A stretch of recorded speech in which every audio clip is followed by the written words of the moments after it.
मेरे प्यारे देशवासियों, इस 25 वर्ष का अमृत काल के लिए जब हम चर्चा करते हैं तब मैं जानता हूं चुनौतियां अनेक हैं, मर्यादाएं अनेक हैं, मुसीबतें भी हैं, बहुत कुछ है। हम इसको कम नहीं आंकते हैं, रास्ते खोजते हैं, लगातार कोशिश कर रहे हैं, लेकिन दो विषयों को तो मैं यहां आज चर्चा करना चाहता हूं। चर्चा अनेक विषयों पर हो सकती है, लेकिन मैं अभी समय की सीमा के कारण दो विषयों पर चर्चा करूंगा। और मैं मानता हूं हमारे इन सारी चुनौतियों के कारण, विकृतियों के कारण, बीमारियों के कारण इस 25 साल का अमृत काल, उस पर शायद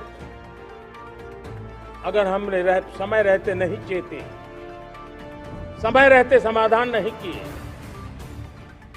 तो वो ये विकराल रूप ले सकते हैं। और इसलिए मैं सबकी चर्चा न करते हुए दो पर जरूर चर्चा करना चाहता हूं। एक है भ्रष्टाचार,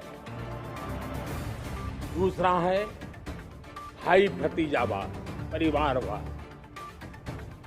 भारत जैसे लोकतंत्र में जहां लोग गरीबी से जूझ रहे हैं,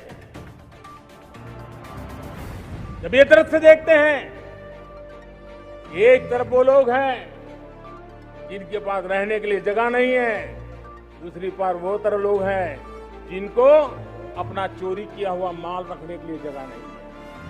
स्थिति अच्छी नहीं है और इसलिए हमें भ्रष्टाचार के खिलाफ पूरी ताकत से लड़ना है। पिछले 8 वर्षों में डायरेक्ट बेनिफिट ट्रांसफर के द्वारा आधार, मोबाइल, इन सारे आधुनिक व्यवस्थाओं का उपयोग करते हुए 2 लाख करोड़ रुपए जो गलत हाथों में जाते थे, उसको बचा करके देश की भलाई के लिए काम लगाने में हम सफल हुए हैं।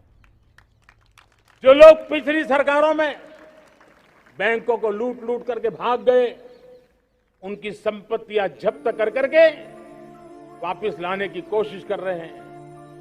कईयों को जेलों में जीने के लिए मजबूर करके रखा हुआ है। हमारी कोशिश है जिन्होंने देश को लूटा है उनको लौटाना पड़े, वो स्थिति हम पैदा करें। भाइयों बहनों, अब भ्रष्टाचार के खिलाफ मैं साफ देख रहा हूं कि हम एक निर्णायक कालखंड में कदम रख रहे हैं। बड़े बड़े चमरबंदी भी बच नहीं पाएंगे। इस मिजाज के साथ भ्रष्टाचार के खिलाफ एक निर्णायक कालखंड में अब हिंदुस्तान कदम रख रहा है। और मैं लाल किले की प्राचीर से बड़ी जिम्मेवारी के साथ कह रहा हूं। और इसलिए भाइयों बहनों, भ्रष्टाचार दीमक की तरह देश को खोखला कर रहा है। मुझे इसके खिलाफ लड़ाई लड़नी है, लड़ाई को तेज करना है, निर्णायक मोड़ पे लेकर के ही जाना है। तब मेरे 130 करोड़ देशवासी, आप मुझे आशीर्वाद दीजिए, आप मेरा साथ दीजिए। मैं आज आपसे साथ मांगने आया, आपका सहयोग मांगने आया हूं, ताकि मैं इस लड़ाई को लड़ पाऊं, इस लड़ाई को देश जीत पाए और सामान्य नागरिक की जिंदगी भ्रष्टाचार ने तबाह करके रखी हुई है। मैं मेरे इन सामान्य नागरिक की जिंदगी को फिर से शान बान शान के लिए जीने के लिए रास्ता बनाना चाहता हूं। और इसलिए मेरे प्यारे देशवासियों, ये चिंता का विषय है कि आज देश में भ्रष्टाचार के प्रति नफरत तो दिखती है, व्यक्त भी होती है, लेकिन कभी कभी भ्रष्टाचारियों के प्रति उदारता बरती जाती है।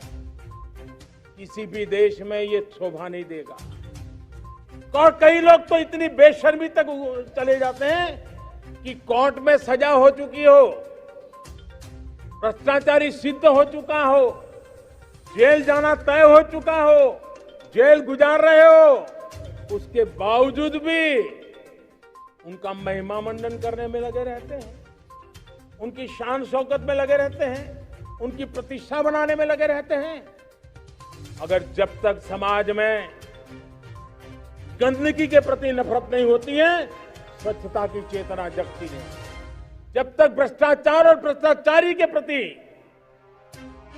नफरत का भाव पैदा नहीं होता है, सामाजिक रूप से उसको नीचा देखने के लिए मजबूर नहीं करते, तब तक एक मानसिकता खत्म होने वाली नहीं। और इसलिए भ्रष्टाचार के प्रति भी और भ्रष्टाचारियों के प्रति भी हमें बहुत जागरूक होने की जरूरत है। दूसरी एक चर्चा मैं करना चाहता हूं, भाई भतीजावाद। और जब मैं भाई भतीजावाद, परिवारवाद की बात करता हूं तो लोगों को लगता है मैं सिर्फ राजनीतिक क्षेत्र की बात करता हूं। जी नहीं, दुर्भाग्य से राजनीतिक क्षेत्र की उस बुराई ने हिंदुस्तान की हर संस्थाओं में परिवारवाद को पोषित कर दिया है। परिवारवाद हमारी अनेक संस्थाओं को अपने में लपेटे हुए है और उसके कारण मेरे देश की टैलेंट को नुकसान होता है, मेरे देश के सामर्थ्य को नुकसान होता है। जिनके पास अवसर की संभावनाएं हैं, वो परिवारवाद, भाई भतीजे के बाद बाहर रह जाता है। भ्रष्टाचार का भी कारण ये भी एक बन जाता है, ताकि उसका कोई भाई भतीजे के कार्य आसरा नहीं है तो लगता है चलो भाई कहीं से खरीद करके जगह बना लूं। इस परिवारवाद से, भाई भतीजावाद से हमें हर संस्थाओं में एक नफरत पैदा करनी पड़ी होगी, जागरूकता पैदा करनी होगी, तब हम हमारी संस्थाओं को बचा पाएंगे। संस्थाओं के उज्जवल भविष्य के लिए बहुत आवश्यक है। उसी प्रकार से राजनीति में भी परिवारवाद ने देश के सामर्थ्य को सबसे सारा अन्याय किया है। परिवारवादी राजनीति परिवार की भलाई के लिए होती है, उसको देश की भलाई से कोई लेना देना नहीं होता है। और इसलिए लाल किले की प्राचीर से तिरंगे झंडे के आन बान शान के नीचे भारत के संविधान का स्मरण करते हुए मैं देशवासियों को खुले मन से कहना चाहता हूं, आइए हिंदुस्तान के राजनीति के शुद्धिकरण के लिए भी, हिंदुस्तान की सभी संस्थाओं के शुद्धिकरण के लिए भी हमें देश को इस परिवारवादी मानसिकता से मुक्ति दिला करके योग्यता के आधार पर देश को आगे ले जाने की ओर बढ़ना होगा। यह अनिवार्यता है, वरना हर किसी का मन कुंठित रहता है कि मैं उसके लिए योग्य था, मुझे नहीं मिला क्योंकि मेरा कोई चाचा, मामा, पिता, दादा, दादी, नाना, नानी कोई वहां थे नहीं। ये मनस्थिति किसी भी देश के लिए अच्छी नहीं है। मेरे देश के नौजवानों, मैं आपके उज्जवल भविष्य के लिए, आपके सपनों के लिए, मैं भाई भतीजावाद के खिलाफ लड़ाई में आपका साथ चाहता हूं। परिवारवादी राजनीति के खिलाफ लड़ाई में मैं आपका साथ चाहता हूं। ये संवैधानिक जिम्मेवारी मानता हूं मैं, ये लोकतंत्र की जिम्मेवारी मानता हूं मैं, ये लाल किले के प्राचीर से कही गई बात की ताकत में मानता हूं और इसलिए मैं आज आपका अवसर चाहता हूं। हमने देखा पिछले दिनों खेलों में, ऐसा तो नहीं है कि देश के पास पहले प्रतिभाएं नहीं रही होंगी, ऐसा तो नहीं है कि खेलकूद की दुनिया में हिंदुस्तान के नौजवान, हमारे बेटे बेटियां कुछ कर नहीं, लेकिन सिलेक्शन भाई भतीजेवाद की चैनल से गुजरते थे और उसके कारण वो खेल के मैदान तक, उस देश तक तो पहुंच जाते थे। जीत हार से उन्हें लेना देना नहीं था, लेकिन जब ट्रांसपेरेंसी आई, योग्यता के आधार पर खिलाड़ियों का चयन होने लगा, पूर्ण पारदर्शिता से खेल के मैदान में सामर्थ्य का सम्मान होने लगा, आज देखिए दुनिया में खेल के मैदान में भारत का तिरंगा फहरता है, भारत का राष्ट्रगान गाया जाता है, गर्व होता है और परिवारवाद से मुक्ति होती है, भाई भतीजावाद से मुक्ति होती है, तो ये नतीजे आते हैं।